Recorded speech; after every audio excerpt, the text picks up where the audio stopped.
अगर हम देखें तो मतलब एक स्थानीय जो मुद्दे थे वो कहीं ना कहीं हावी थे। आप चाहे दतिया वाला ले लीजिए या आप बिहार वाला ले लीजिए आप। अ, तो वहाँ पे दूसरा एक लोकल मुद्दे के अलावा कि वहाँ पे एक कहीं न कहीं जो है कि एक बदलाव की जो एक वो इच्छा थी लोगों की, क्योंकि वो हालांकि उपचुनाव में ही हमने देखा जाता जो सरकारें होती हैं राज्य में, जो पार्टी होती है इसीलिए तो उसी चर्चा उसी और का हो रही है। कैंडिडेट जो है वो जीतता हुआ दिखाई देता है, जीतता भी रहा है।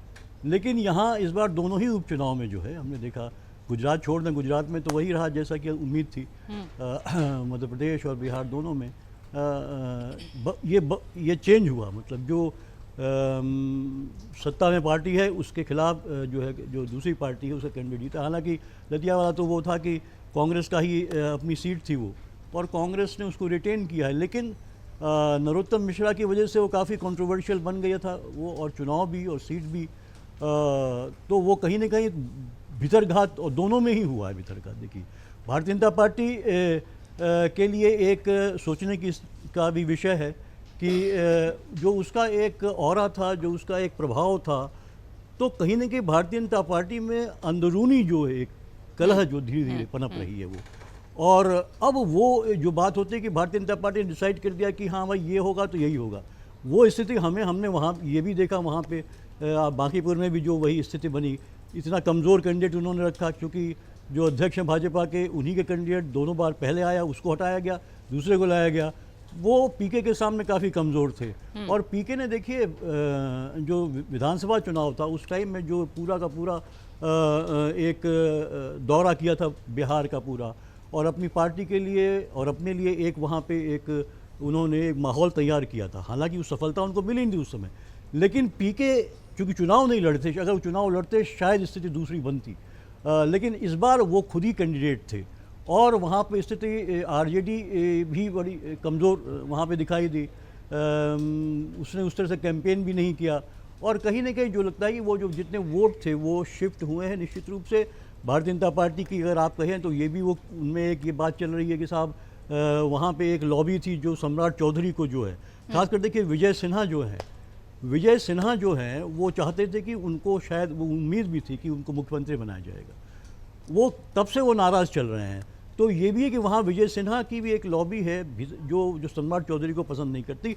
और पीके ने जिस तरह से पूरा जो है अपना कैंपेन चलाया था सम्राट चौधरी के खिलाफ शुरू से ही, कि छठी पास, और जिस तरह से जो है कि ये आपराधिक मामले और तमाम तरह के टारगेट पर वही थे, आरोप लगाए, वही टारगेट पे थे।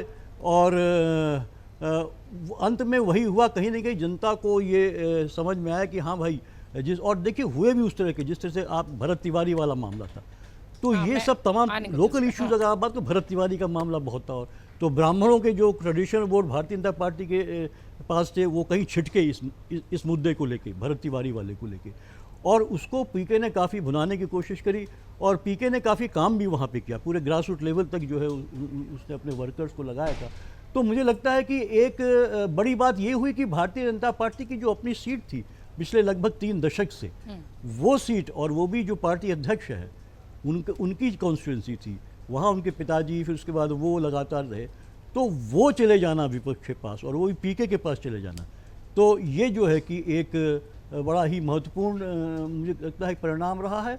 और ये एक इंडिकेशन कुछ न कुछ तो देता है कि चीज़ें अब बदल रही हैं, और भारतीय जनता पार्टी धीरे धीरे जो है भारतीय जनता पार्टी के प्रति लोगों का एक रुख जो है वो बदल जा रहा है।